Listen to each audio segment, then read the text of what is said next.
Hi, I'm Max Keiser. Welcome to On the Edge. Let's go to Austin, Texas. And of course, when I say Austin, Texas, you think Alex Jones, and you'd be exactly right. Alex Jones from Infowars.com and PrisonPlanet.com. Welcome back to On the Edge. Max, thanks for having me. All right, Alex Jones, let's first talk about Ron Paul. The Texas congressman is running for the Republican nomination for president. For those who don't know, who is he? Why has the mainstream media written him off even though he keeps leading in the polls? Well, Ron Paul is in his 12th term in the House of Representatives. He has never voted for a tax increase. He has pushed to audit and abolish the private Federal Reserve. He has accurately addressed the global banker occupation that you've talked so much about, Max, and he's been absolutely on target in his analysis. And he has grilled Bernanke and Greenspan before him at the Federal Reserve. He has warned of the inflation tax.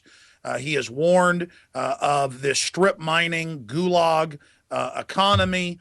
And he really is the man of the hour right now, where everything he's talked about for almost 30 years is now coming true. And he was an underdog 3.5 years ago. But now Pew Research finds that he gets the least amount of coverage of 10 Republican presidential candidates, some that have even dropped out, and that when he does get coverage, he's being demonized. But separately, there's a new Gallup poll out yesterday showing that Ron Paul is tied with Mitt Romney, Rick Perry, and Michelle Bachmann. And that's what we've seen in the last 6 months. He's in the top 3 candidates, generally number 1. He's won the New Hampshire poll. He essentially tied with Michelle Bachmann in the Iowa straw poll, despite the fact that she admittedly bought over 90% of her votes, 4,000 plus. It's incredible. So the establishment dinosaur,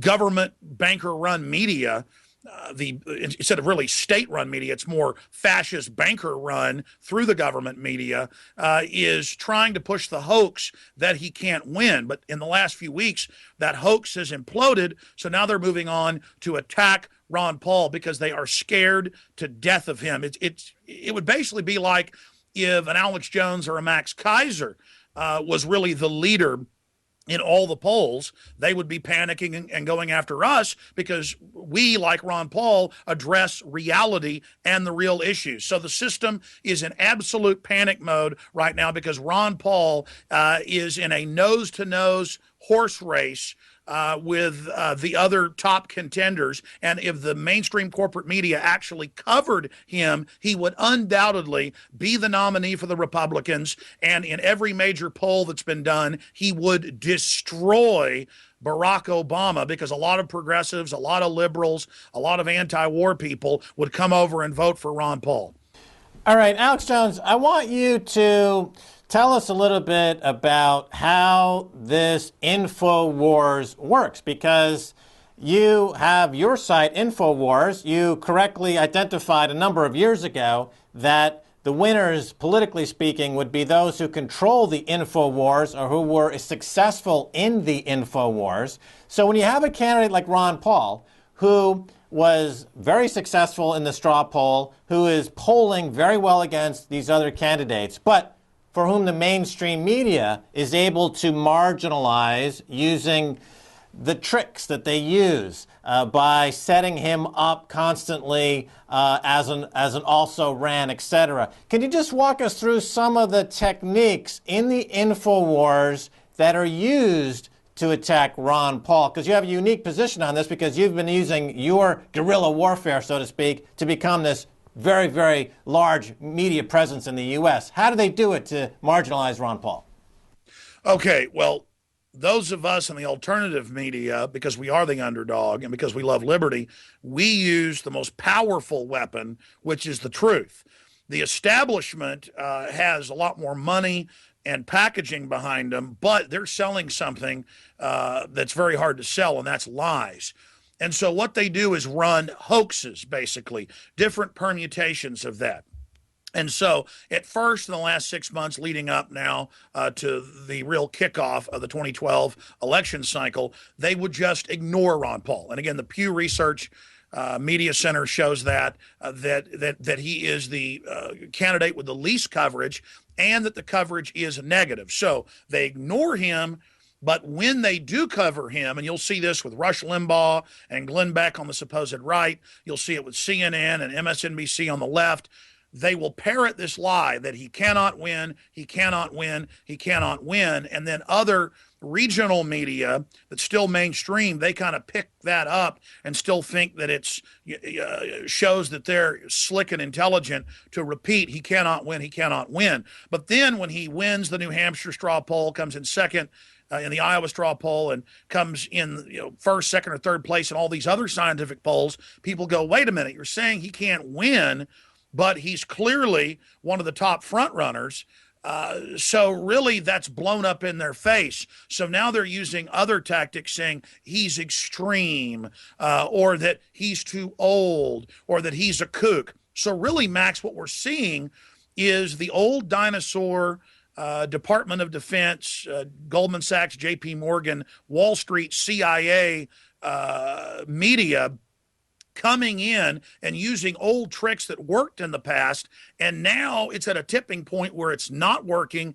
It's actually backfiring. Now they may succeed this round in sinking Ron Paul, but by resisting them, by exposing them, they basically get discredited. So the Tyrannosaurus Rex of the old media basically is being hit by the giant meteorite out of space, and the T-Rex is stumbling around in the dust cloud, isn't quite dead yet, but time is running out for them. All right, let's talk about old media for a second, or the T-Rex of media, as you call it.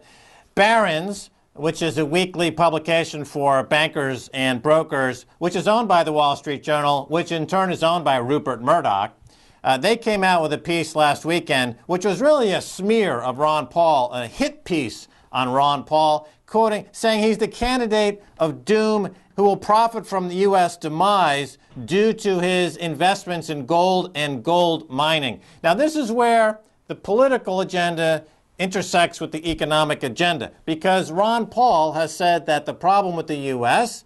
is that they're spending too much money on war, too much money on feeding corporate welfare. The mainstream media, which Rupert Murdoch is a huge beneficiary of that corporate welfare, obviously doesn't want Ron Paul in charge to cut off Rupert Murdoch's corporate welfare checks and the Pentagon's welfare checks.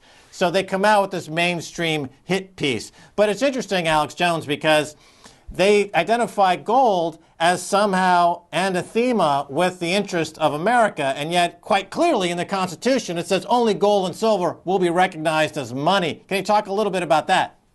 Sure. This is another bold hoax. I was watching CNN last night, and they were saying, well, people like Ron Paul and folks are wrong. The power to make war, the war power, has been taken over by the president for a long time, so Congress can't get it back. And it's the same thing with the power of the purse. More and more that's been handed over to the private Federal Reserve. It's been handed over to the executive.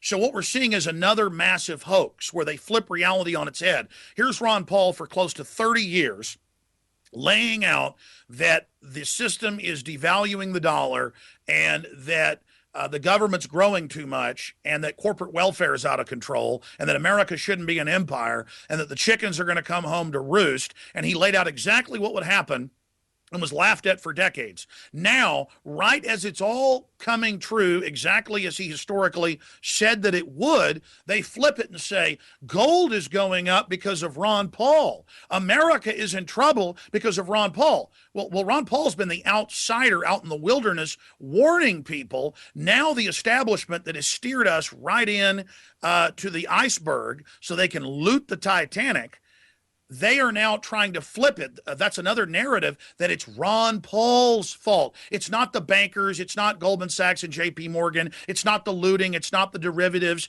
It's not the looting of the pension funds and now going after the military's retirement. No. All of that is Ron Paul's fault. It's not Bernanke. It's not Paulson.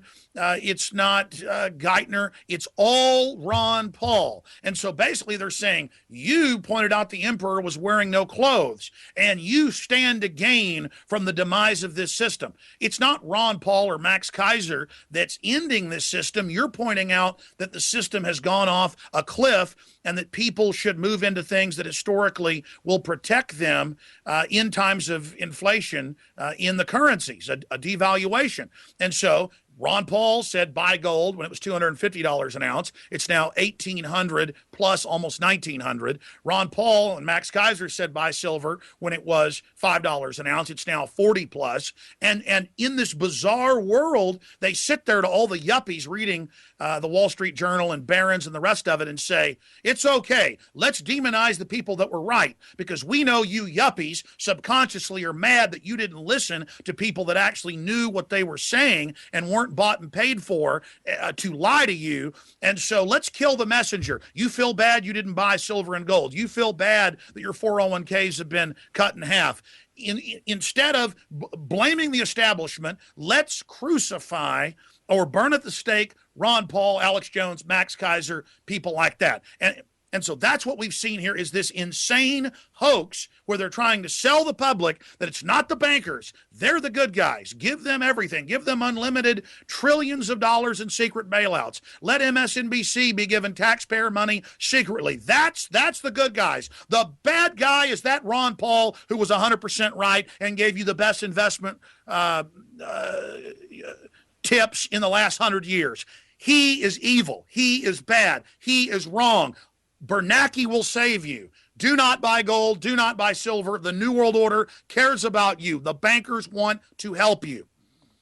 Right. Let's talk about Ben Bernanke for a second. He authorized a $17 trillion bailout of foreign banks. And additionally, we just found out that he authorized $1.2 trillion loans to the bankers who enabled that $17 trillion loan and bailout of foreign banks. But this is pretty late-breaking news, this $1.2 trillion gift to these executives. Doesn't matter. It's all Ron Paul's fault. Well, talk a little bit about this Ben Bernanke and the foreign banks. Isn't that treason by definition? Absolutely. We have the greatest robbery in history we've ever seen. We've seen Greenspan go on Meet the Prostitutes a few weeks ago and say, don't worry, we're not going to default because we're just going to print money, which is a default and signals that they're going to move into hyperinflation in the future. And that's why suddenly gold and silver exploded. So again, we're watching total insanity, like Nero fiddling while Rome burns, while they openly tell us how great it is that they're going to further devalue the dollar and destroy everybody's savings, annihilate people on fixed incomes like Social Security. And they're sitting up there like Marie Antoinette saying, let them eat cake, when everybody's basically beginning to starve to death in this country and worldwide. And it's going to result in a storming of the Bastille. And these arrogant banksters think they're going to get away with it. I've got news for them. All the king's horses and all the king's men and all the media whores bought and paid for with banker bailout money is not going to work. They're not going to be able to frame Max Keiser and Alex Jones and Ron Paul for this. I get emails, I see news articles all the time saying we're the pessimist porn people. We're the people that are negative. We're the people causing the problem. No, we're the lookout on the ship going, hey, Captain, there's a big iceberg dead ahead. We better turn to miss it. Now we know it's too late to turn to miss it. They've driven us into it. The ship's leaning over to one side, and they're telling us to rearrange deck chairs, and now they're trying to string up Ron Paul, who originally warned us about the iceberg. It is incredible. This is treason against the nation state, treason against the individual. This is an attack, a vicious corporate raiding, looting attack, the boldest that history has ever seen against free humanity. And the attempt to scapegoat and frame those of us who were right about this is only going to backfire more and only going to accelerate the total discrediting of the so-called mainstream media that is now a completely discredited, ridiculous joke who is losing its entire viewing and listening audience as we speak. We don't just have mega zombie banks. We have mega zombie corporate whore media, and it's all going down. The question is, will we let it drag civilization down with it? All right, Alex Jones, let me ask you a question here. Help me figure something out, because I've been watching some of these primaries and some of the election coverage in the United States.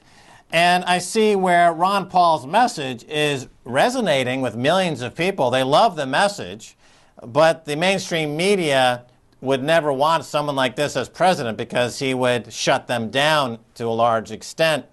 So out pops a candidate like Rick Perry, who sounds like Ron Paul, but am I correct in thinking that he's really just trying to ride Ron Paul's coattails and that we shouldn't really trust this guy? Absolutely. Rick Perry is a political shapeshifter, a chameleon.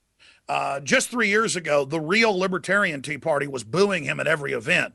So suddenly he started talking about guns and secession all day, and it's total talk. Now he wants to lead the country that he was talking about seceding from just a year ago. It's all rhetoric aimed at mainline conservatives and libertarians. And now his talk about the Federal Reserve is treacherous, almost treasonous. Notice he said, don't print money until after the election. He said, don't print money before the election. This is a guy who comes from the mainline Republican Party that's bought and paid for, just like Obama is bought and paid for by the mega banks. And it shows the pincer attack. Not only are they attacking Ron Paul and ignoring Ron Paul, but they're also coming in and trying to co-opt Ron Paul's message that is absolutely resonating. That's why Zbigniew Brzezinski said last year to the Council on Foreign Relations that this is the first time that humanity's been awake to the ruling class. People are getting more sophisticated. They're not just looking at Obama or Gordon Brown or Merkel or Bush. They're looking past that to the actual banker occupation that you've exposed, Max. And so that's why the fight is now on big time. And so they're going to try to co-opt the movement against the banksters. At the same time, they're going to attack the real movement against the bankster occupation.